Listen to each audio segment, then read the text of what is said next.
Get off quickly, you fool. Having regained my memory, I vowed to abandon the husband and in-laws who had subjected me to this. Where am I? My name is Meg, and I'm 28 years old. When I woke up, I found myself lying in a hospital bed. As I was confused why I was there, I heard footsteps, and a man rushed into the room. He approached me with an angry look on his face, but I didn't recognize him at all. I don't know this person. Excuse me, but who are you? Meg, are you kidding me? If you're awake, you must be fine, so leave the hospital right away. Being hospitalized is such an overreaction. You're dragging me into this mess. He yelled at me like that. How rude of him to shout at me upon our first meeting. Hearing his raised voice, a nurse and a security guard came running and took the man away.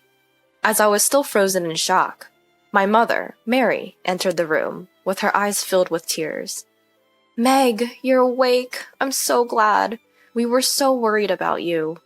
But I had no idea what she was talking about. My poker-faced brother Jake was also crying for some reason. My father, Ken, was also teary, stood behind them. According to them, I was found collapsed in front of my house. I had suffered a concussion from the fall and had sustained a large cut on my head that required multiple stitches, but I didn't remember any of it. Since I bled a lot from my head, a neighbor had called an ambulance. That's what my mother told me. Mom, who was that aggressive man who came in earlier? An aggressive man? Now it was my family's turn to be puzzled. After speaking with the nurse and security guard who had taken the man away, we found out that the aggressive man was supposedly my husband. Wait. I'm married? I have absolutely no memory of that. Meg, are you serious? My brother looked at me with a worried expression. Why did I collapse in front of that house? That guy earlier was yelling at me to leave the hospital right away. Do you have amnesia? My mother muttered, then hurried to press the nurse call button. After she explained the situation to the nurse, I was subjected to a series of medical tests. There were too many tests to be completed in one day, and since the test results wouldn't be available immediately, many people came to visit me while I waited. My coworkers brought me my favorite snacks, flowers, fruit, and other get-well gifts, and some even brought me personal gifts. My friends also came to see me one after another, worried about me. But in the midst of all of this, how long are you going to stay in the hospital? Do you know how much money this is costing? Who do you think is paying for this? Leave the hospital as soon as possible. What a lazy wife you are. Get back to work quickly. We're short-staffed because of you. Among the many visitors, the people who said these unbelievable things were my husband Kevin and his parents. When my father happened to witness their behavior, he was initially taken aback by the sight of them that he had never seen before. My daughter has been seriously injured. She's in the hospital because she needs to be. You heartless people shouldn't be saying such things to her. But he soon retorted in a voice I couldn't have imagined from his usually mild-mannered demeanor. Please leave immediately. My brother and mother sided with my father. Please don't come here anymore.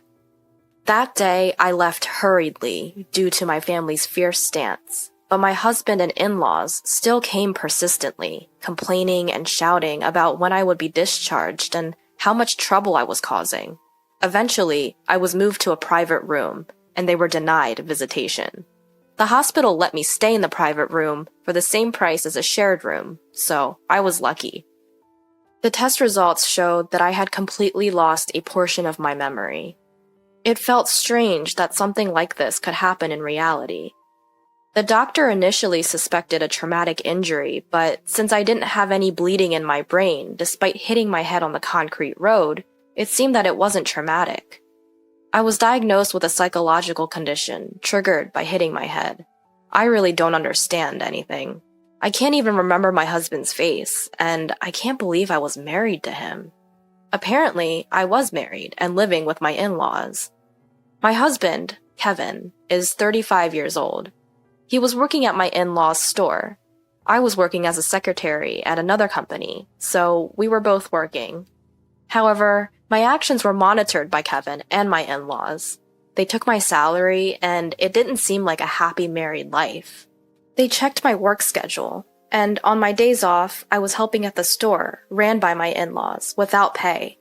When my salary was deposited, almost all of it was withdrawn, leaving me with no money to use, and I was responsible for all of the household chores as a wife. Despite working the same condition, Kevin would say, "Why do I have to do the housework? Isn't that a woman's job? Don't push your work onto me." He didn't do anything around the house. Moreover, he would blame me for every failure and hurl verbal abuse, like useless and slow-witted, at me. I was also constantly nagged by my in-laws about housework, work, and not being able to conceive a child. I couldn't even get a proper mealtime in this house. Of course, with such a life, it seemed that my exhaustion was accumulating. Kevin used to drive me to and from work, but it wasn't out of love. It was to monitor me, so I wouldn't waste money or take detours. My coworker and friend Betty told me about my married life. I had apparently talked to Betty about my troubles with my marriage to Kevin and living with my in-laws. As I listened to Betty's story, I gradually began to remember the day I got injured. That day, as usual, my husband was yelling at me in the car on our way home from an outing. "You took so long for shopping, and now we're going to be late for our appointment. What are you going to do about it, you slowpoke?" It wasn't my shopping. I was looking for something your mom asked for. If you had helped me to look, we would have finished sooner. Don't make excuses. It's something you were asked to get. Every time I go out with you, I end up in a bad mood. I should have never come along. My husband didn't stop yelling at me for nearly an hour, and when we got home and I tried to get out of the car, my still angry husband said, "Hurry up and get out, you idiot!" And with that, he pushed me out of the driver's seat. I then fell out of the car, hitting my head on the concrete ground. Despite this, my husband didn't stop. He just drove off somewhere. A neighbor saw me lying there, motionless and bleeding from my head, and called an ambulance for me. Since I remembered this, I called the police and told them about the incident. The investigation proceeded. A nearby security camera footage confirmed that my memory was true. When I heard this, my body shook with anger. Why did I have to endure such treatment? I swore in my heart that I would make him pay the appropriate price. Although the fact that I was married to Kevin still feels vague and like someone else's business, my strong fatigue, my emaciated body, and the blood test results all show that my condition was terrible. It must have been the married life Betty told me about. Of course, after being discharged from the hospital, I didn't go back to the house with Kevin and his in-laws, but returned to my parents' home. At my parents' home, I was treated like a princess. "Meg, today we made your favorite, fried chicken. Eat as much as you like. Today your dad bought a cake. Let's all eat it together later." In this way, my mother prepared delicious meals every day, and my father and brother took great care of me. Thanks to my mother's delicious cooking, my body gradually recovered, day by day. My workplace was understanding, and they told me to take a leave of absence and return to work after fully resting. Because of my life at parents' home, not only did my accident injuries heal, but my body's fatigue also improved, and my hair and skin, which had been in terrible condition right after being admitted to the hospital, became beautiful again. It became clear how much stress I had been under in my married life. Suddenly, anxiety crossed my mind. Does being married mean I have to go back to that house? Such anxiety unconsciously slipped out of my mouth. Don't worry about that. Nobody would force our precious daughter to return to a house that pushed her this far. You should divorce him and cut ties as soon as possible. My mother said so, and after discussing it with my family, they decided to ask a lawyer who was a friend of my father. This lawyer knows me since I was a child and had a long relationship with my father. After hearing my situation, the lawyer, like my family, angrily agreed to help. Thanks to the skilled lawyer, the process of divorce started smoothly. Meanwhile, at the house where Kevin and his in-laws lived, Kevin and his parents were fuming. "When is she coming back? The housework and the store can't run smoothly without her. We need her back as soon as possible." When Kevin said that, his mother-in-law also said, "She's already been discharged from the hospital, right? Why isn't she coming back here? Instead of resting, she should give birth to at least one heir." My father-in-law expressed his indignation as well. "She's such a spoiled wife. When she comes back, we need to straighten her out." In fact, they called my parents home almost every day. "Meg is there, right? Why isn't she coming back here? Her body has recovered, hasn't it? We have a business here, so please let her return as soon as possible." My brother, who had answered the phone, told me what they had said. My family unanimously said that I didn't need to go back, but I wanted to go and get my belongings. I consulted with a lawyer, and my father decided to accompany me. From that day on, my husband's family was in deep trouble. As soon as I entered the house, "How long are you going to stay at your parents' house? What have you been doing without answering the phone? You're such an irresponsible wife. Hurry up and get back to work. There's a mountain of housework and work waiting for you." Kevin and my in-laws started blaming me. As the lawyer and my father entered the room, they were momentarily surprised and closed their mouths. "Why didn't you come back alone? Why did you bring a lawyer? What do they have to do with this?" But then started scolding me again. "Let's sit down and talk for a moment." The lawyer calmed them down and led them to the living room with my father. I went upstairs to my room to pack my stuff. Why did I need to come back to this house? I remembered that I left important evidence of the emotional abuse here. I had kept a diary where I recorded Kevin and my in-laws' words and actions along with the dates. The lawyer told me that it was very important as evidence, and I also had another piece of evidence that I had always hidden from my in-laws.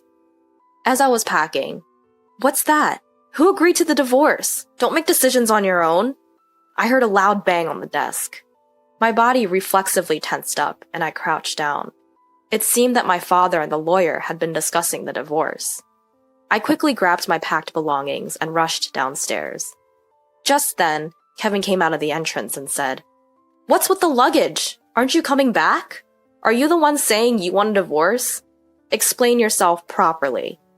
As he tried to grab me, the lawyer intervened just in time. "Violence is not acceptable." "I'm not being violent. I just want to talk to her." "Hey, you need to talk first." As he tried to approach me again, the doorbell rang with a ding-dong. "Yes? Who is it?" My mother-in-law answered the intercom. "We are the police. Is Kevin Davis at home?" Kevin Davis is my husband's full name. "What business do the police have here?" My mother-in-law's voice trembled. "Could you please open the door if Mr. Davis is present?" the police continued. My mother-in-law hurriedly approached and opened the door. "Excuse us, which one of you is Kevin Davis?" "That's me," my husband replied. "Kevin Davis, you are under arrest for suspicion of assault. Please accompany us to the station." As the police officer announced this, "Huh?" I could hear my mother-in-law gasping for breath. My husband was also clearly shaken, asking, "Why me?" He's apparently perplexed. Yes, after officially filing a complaint with the police about the recent accident, it became a criminal case. Fortunately, security camera footage was available, leaving no room for excuses. At first, he was quietly taken away. "I'm not in the wrong. It's her fault for being clumsy. It's just an exaggeration because I pushed her a little. I'm not in the wrong. Meg, are you listening? Hey, hurry up and withdraw the complaint." He gradually began to shout. As he yelled loudly, neighbors began to gather. At the entrance, "Kevin, why? How come, Kevin?" My mother-in-law cried out. My father-in-law seemed completely dumbfounded. Ignoring my in-laws, my father, the lawyer, and I left the house. Since then, we sent a certified letter demanding a divorce to my in-laws and my husband, citing the incident and the ongoing emotional abuse. The emotional abuse was meticulously documented in the diary I had retrieved from the house. And that day, when Kevin slammed his head on the table and raised his voice, my memory had fully returned. The situation during the emotional abuse had come flooding back, all at once. The voice notes on my smartphone also had careful records of the verbal abuse, and there were a staggering number of them. Nearly 100 records had been left in about a year. There were not only records of verbal abuse from my husband, but also from my in-laws. The triggers were really trivial things, like dinner being a little late or the bath not being prepared. There were recordings of being harshly scolded for such things. "Meg, it's already 7 p.m. and you haven't prepared dinner yet? Why can't you do something as simple as that? Stir fry again? You can't even consider our health. You're really a failure as a wife.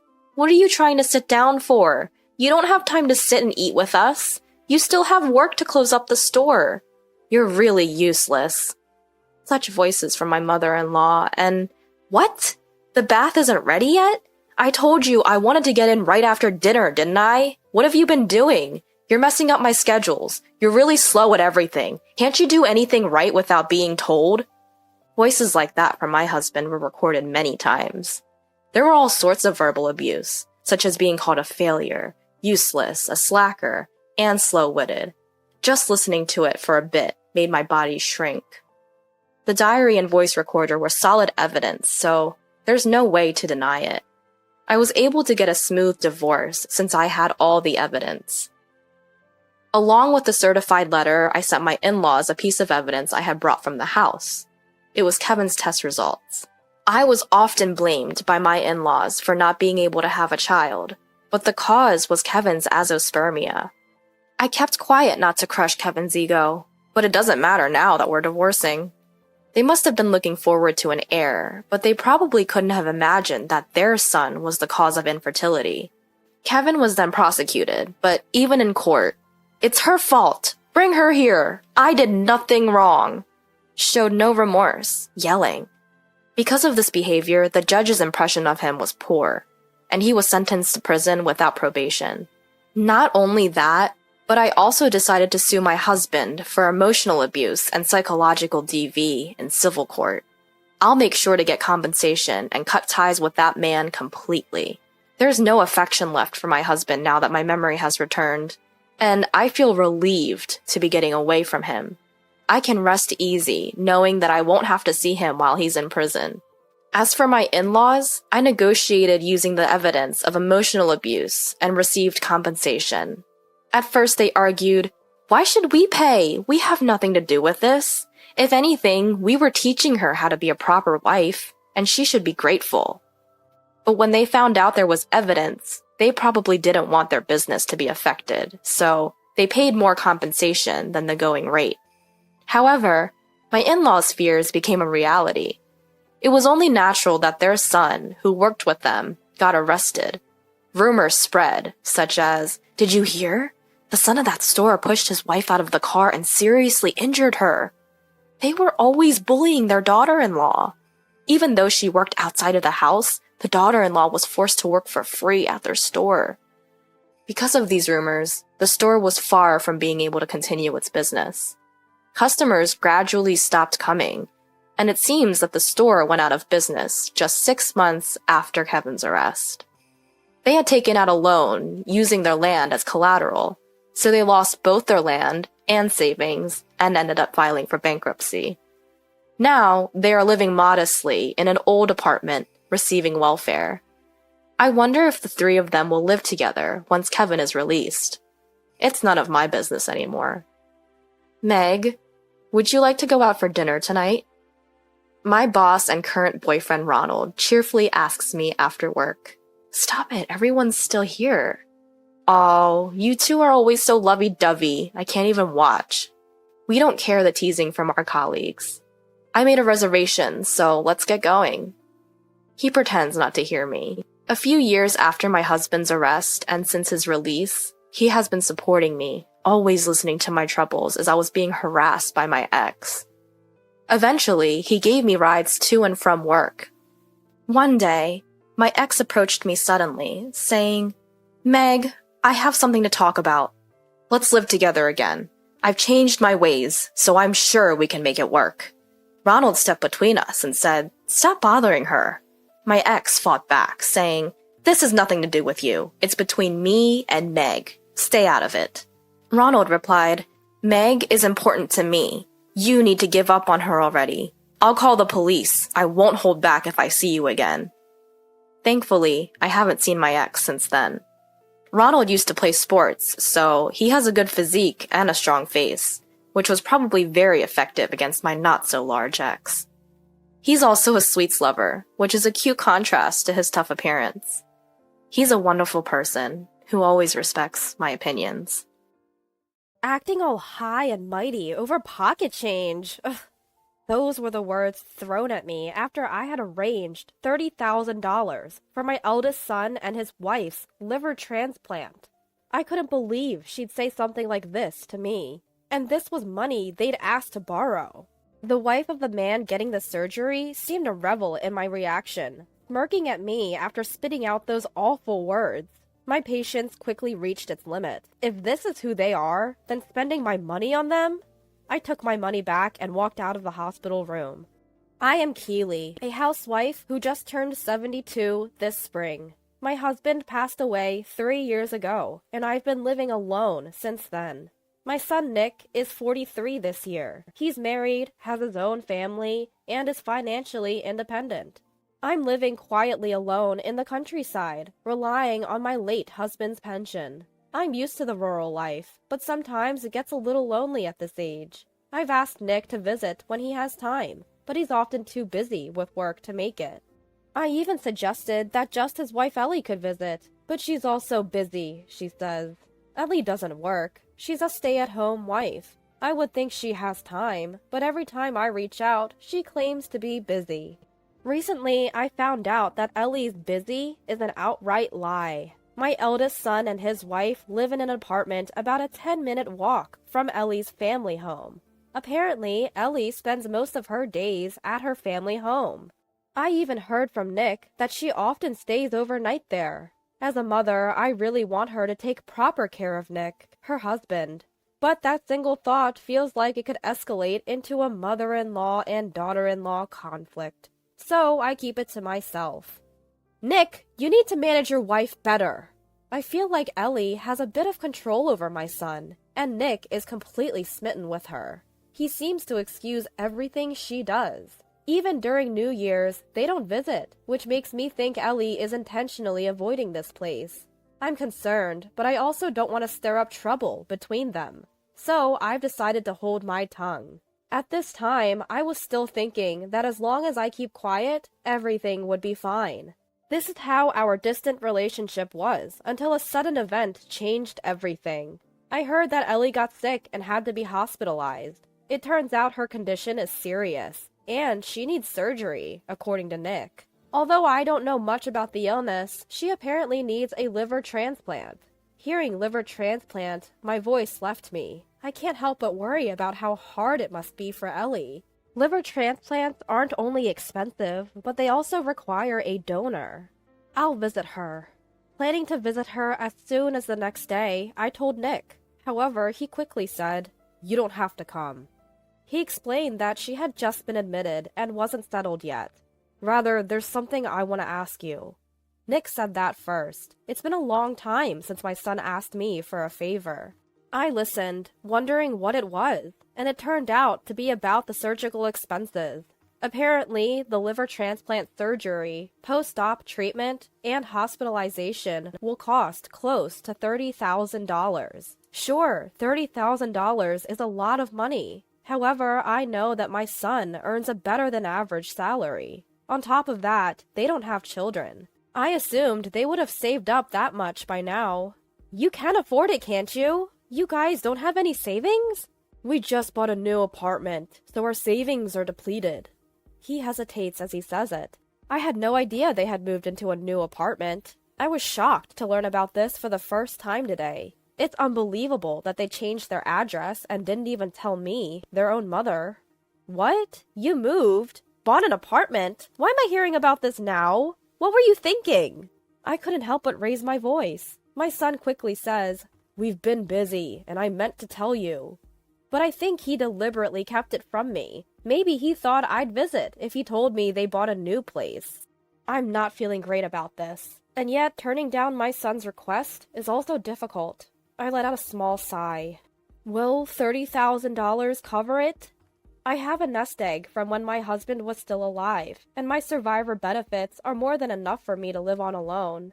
It's enough. Sorry, Mom. All right, I'll bring it over this weekend. At my words, Nick visibly relaxes. He must have been really desperate, but I wonder why he didn't consult with Ellie's parents first, given that he's always hanging out there. My son might not have wanted to consult his in-laws. I have various thoughts, but for now, I want Ellie to recover after the surgery. That's all I was genuinely thinking.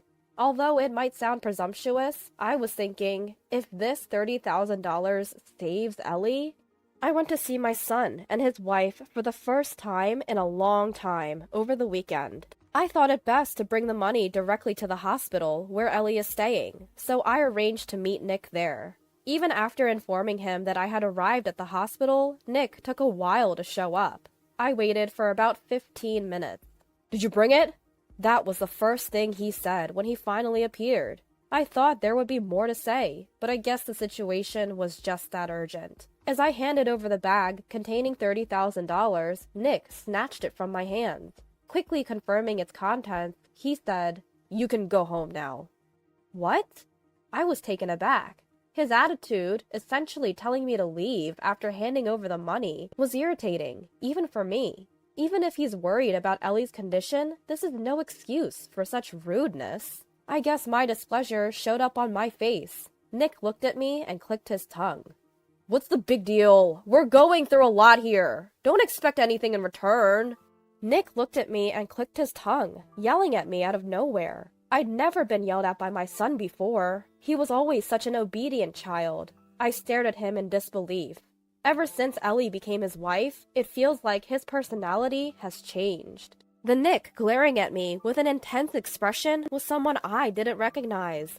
What's with this attitude toward your mother? Although I thought it was embarrassing to have a family argument in the hospital lobby, this was something I couldn't overlook. If I didn't correct my son here, I felt it would lead to something terrible. But it seemed like my anger didn't affect Nick at all. He snickered and turned his back on me.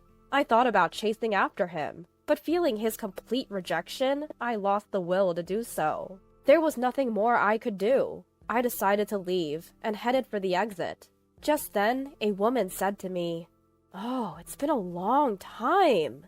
Seeing her face, I snapped back to reality. It was Ellie's mother, whom I hadn't seen in a long time. Hurriedly, I bowed and said, "It's been a while." She was probably here to visit someone in the town hospital. I told Ellie's mother, "I came to visit, but can't find the room." She cheerfully said, "Well then, let's go together." Despite her daughter being in the hospital, she remained incredibly upbeat. The room Ellie was in turned out to be a private room. Apparently, she had insisted on having a private room. I was even more surprised it was a special room. It seemed extravagant, considering they were complaining about not having enough for the transplant and treatment costs. I knocked, and right away, Nick's voice answered. When Ellie's mother opened the door, I saw my son and his wife smiling warmly. A smile they never showed me, but had for Ellie's mother, making my heart ache just a bit. Ellie, sitting up in bed, noticed me standing behind her mother right away. Immediately, a frown formed on her face. "Oh, so your mother-in-law is here too, huh?" The careless way she looked at me was like I was something unpleasant. There's a bag of cash on the bedside table, the one I just gave to Nick. $30,000 is a lot of money. Leaving it there like that almost makes me dizzy. "Mom, you're still here? Haven't you taken care of everything already?" Nick spoke to me with a tone that was almost spitting the words out. I don't understand why I'm being treated this way. Ellie's mother doesn't seem too bothered by Nick's attitude. She just smiles. I bumped into Ellie's mother. I was about to leave, but she invited me to visit. Ignoring Nick's rude behavior, I responded. I thought it best to pretend not to notice and let it go. Encouraged by Ellie's mother, I sit in the round chair and start asking Ellie about her health and how she's feeling.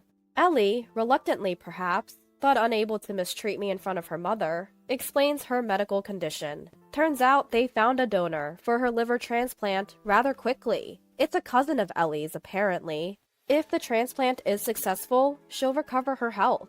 "Enough already. Can you leave?"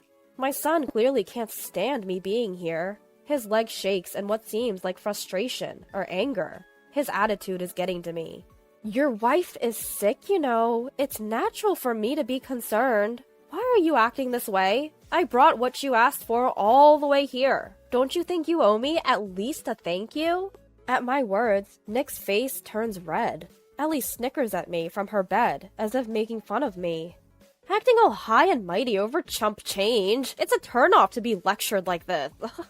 I'm stunned by the words hurled at me from Ellie. Nick really has changed. Ellie's mother being here doesn't matter to him anymore. Chump change? $30,000 is chump change to you? You too couldn't come up with it, could you? How dare you insult me? And that attitude. Can't you do something about it? It's just rude. I can't help but stand up from my chair. The eldest son and his wife show no signs of being fazed. What kind of people are they? Really? It's beyond infuriating. It's baffling. Ellie's mother is just standing there, smiling and saying, "Oh dear." Maybe she's just clueless, but I think she's also a bit out of touch with reality. The eldest son and his wife continue to call me stingy and a penny pincher. If I just listen in silence, they'll say whatever they want, even digging up things from the past. I take a deep breath. I see. I get it. I was the one who was wrong. Nick stops hurling insults upon hearing my apology. However, his face still sports a smug, disdainful smile. Quickly, I reach behind Nick and grab the paper bag casually, placed on the bedside table. It still contains the $30,000 I brought. Heavy to me, but clearly pocket change to them. Nick hastily tries to snatch the bag from me. Not anymore. But I've decided I can't hand it over. What are you doing? Give it back! That's our money! I glance at Nick, who's yelling at me, and carefully tuck the paper bag into my purse. Then I give them both a piercing look. Ellie, in her laid-back manner, says, "I can't have that surgery without that money, you know." At her words, Nick starts to panic. It really is clear she has the upper hand. Ellie's mother casually comments, "Well, that's a problem, isn't it? It's just money, right? Figure it out yourselves. Do you think I'm going to lend such a sum after being treated like this? I'm leaving."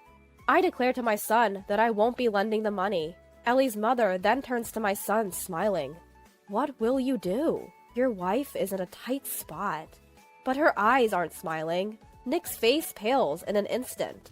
Seizing the moment, I rush out of the hospital room. I quickly jump into the elevator that had just arrived and make my way from the lobby to a taxi. I catch a glimpse of Nick running after me through the taxi's rearview mirror, but I don't care. Feeling utterly frustrated, I head back to my own home. Once home, I stare at the $30,000 I left on the table for a while.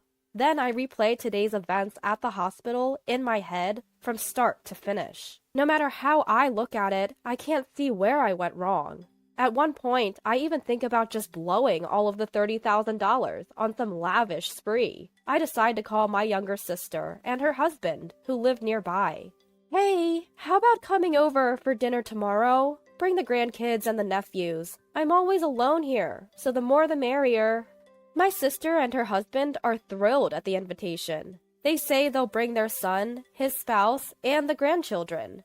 After hearing my sister's response, I quickly contact a high-end steak restaurant and a catering service. I apologize for the short notice and ask if they could accommodate. Both are more than happy to oblige. It's good to have a long-standing relationship with businesses that can be flexible when you need it. I've already requested kids' menus from the caterer, so the little ones can eat too.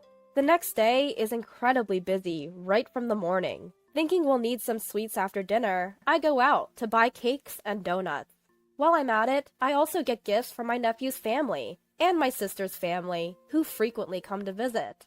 And for my niece and nephew and sister and her husband, who always make time to visit, I prepared gifts for them as well. I buy gaming consoles for the kids, high-end fountain pens for my brother-in-law and nephew, and matching designer bags for my sister and my nephew's wife. Once everything is set, I feel like I really accomplished something. The whole ordeal with my son's liver transplant has completely slipped my mind. As I'm just waiting for everyone to arrive, I casually check my phone and see back-to-back calls from Nick and Ellie. I'm immediately annoyed, wondering what they could possibly want now. There are also text messages, so I check them. The first batch of texts are complaints about me not paying for the medical expenses. But as I read on, the messages turn into nothing but whining.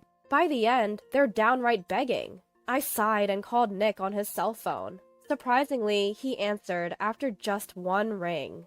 "Mom, why have you been ignoring my calls?" I was stunned to hear that as the first thing out of his mouth. "Really, Nick? You're the one who usually ignores my calls, you know." As we spoke, the events of yesterday flashed back into my mind, making it hard to contain my irritation. "When are you bringing me the $30,000? I'm in trouble here since you took it back yesterday." I was disappointed and saddened by my son's consistently aggressive attitude. I wondered when he'd changed so much from the sweet, considerate child he once was. While I remained silent, Nick started berating me again. By the second time, I found myself listening more calmly. Besides, the things Nick was saying sounded like childish complaints. "All you do is call me stingy and say you're not fulfilling your role as a mother-in-law. None of it resonates with me." I felt indifferent just listening to him. "I heard all that yesterday. Why don't you accept help from Ellie's parents instead? You're close with them, aren't you? Plus, Ellie isn't their biological daughter. I'm sure they'll help." I interrupted Nick's ongoing tirade. If I didn't, it seemed like it would never end. I was also becoming suspicious of Ellie's mother, who was just smiling in the hospital room yesterday. "Think about my situation too. People will say I can't even afford my wife's treatment."